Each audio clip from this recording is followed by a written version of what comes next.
I'm Marcia Nelson for SylviaGlobal.com. Today I'm interviewing Hannah Button, who's 12 years old, and she is part of a philanthropic family. She and her brother and sister and her parents have for years been raising funds for different projects throughout the world that pull at their heartstrings. If you did not see the previous interview I just did with Hannah and her mother Diane, definitely make sure that you see it right after this. It's really, really, really good. I want to continue talking with Hannah right now because you are a girl who clearly has a lot to say in the best possible sense of the phrase. When you and I were talking, I got the feeling that there's just a lot going on inside you. You're very motivated. You have a lot of feeling. I think you really are working from your heart when you're raising money for the projects that you care about. Does that feel right? Yeah, we all love fundraising because it's our way of giving back, you know. We take so much. Our family's motto is a quote by Winston Churchill: you make a living by what you get, but you make a life by what you give. And we basically live by that. We just love to help others because there's more of a feeling of accomplishment of giving something than receiving. So, do you also like to receive? Yes, of course. So you're not in danger of losing that. No, but you get the value of both. Yes, we do. We just appreciate every gift, especially from when my mom had cancer. We just appreciate everything. All the little blessings have meant so much to us since then. So I want to remind people, we mentioned it previously, but let's remind people that this is the cookbook that Hannah and her brother and sister put together 4 years ago when their mom was going through breast cancer. It's the recipes of food that people brought to the family during that time. And since then, they have been selling the cookbooks to finance their projects. And you can get this cookbook on Amazon.com, special delivery, recipes for food and life. Also, I want to give you their website, which is www.dreamofabetterworld.org. And that you can get the cookbook there, but even more than that, you can see what their projects are, you can hear from them, learn more. It's a really nice website. So let's continue to talk about the project in Africa that you were talking about previously with your mom. What's your personal plan for that, your goal? Well, we've been doing multiple different little fundraisers, not a huge one lately, and we just want to raise $100,000 to help build a school on property that we bought earlier for HIV positive orphans, so that they could just have an education and, you know, a good home where they'll just be loved and taken care of. And you have some stories about some of those orphans, don't you? One in particular I'm thinking of, Lydia, is that her name? Yes. Talk about that for a moment. Lydia,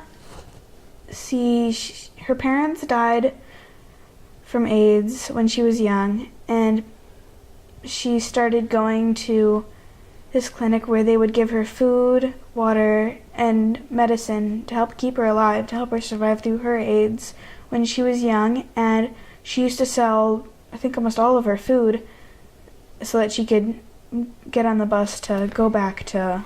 So they would give her medicine, and they would give her food and water, but she would sell her food so that she would have money to get on the bus to go back home? To go back home and to the shelter the next time. Oh, and food, and so transportation, she needed transportation money to go to and from the shelter, and that is the only way she was able to raise it? She went without food for those days? Yes, and after a while, she'd been going there for a few years, and they closed down the food operation. They couldn't afford to keep it going any longer, but they kept going with the medicine, and I'm pretty sure they supplied them water, but she wasn't getting food from them anymore. So she couldn't afford it. So one day she went in, said goodbye to all the nurses, and everybody there was helping out, and she was pretty sure she was going to die. Wow. And one of the nurses... Because she couldn't afford to come back. Yeah. One of the nurses called our friend's organization, called It's Our Turn Now, and they took her in. It's Our Turn Now? Yes. They took her in. It's an orphanage. It belongs to one of our friends. They took her in. They've been taking care of her since. We raised... See, she likes sewing. She makes bags and sells them. And we've raised money to help her buy a sewing machine and definitely a lot of cloth. And she's sold bags to us too, and we've had silent auctions selling them for family and friends, and we've just done tons of different fundraisers for her too, and for everybody we've met really.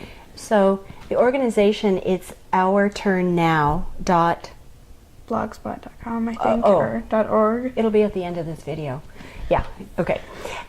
So that is the organization specifically that your family is using to fund the Africa Project? Yeah, most of it. We've had different parts. There were 2 different orphanages that we worked with because there was a little boy in Africa that Carly fell in love with, and he switched to that orphanage after a while, so. I see. So literally, for Lydia, your project saved her life. I suppose so. And gave her a way to have a business, create some income. Yes. Really empowered her. Mm-hmm. And how's she doing today, health-wise? Apparently great, and the orphanage has been helping her to get the medicine she needs and food and water for every day to keep on going and selling her bags and just having fun while doing it. So you and your family think in terms of, you mentioned raising $100,000 earlier. You think in big terms. You're going to raise, in fact, I know from talking to you before, you're going to raise $100,000 and then you're going to keep going. So it's a continuous thing. That's what you see as part of your path as you...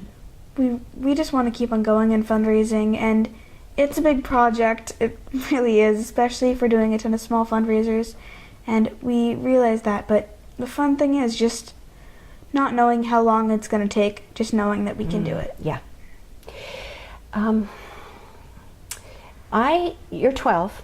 Yes. And I understand that there's sort of a tradition in your family that happens, maybe sort of an accidental rite of passage, maybe, that happens at age 13. Tell us what that is.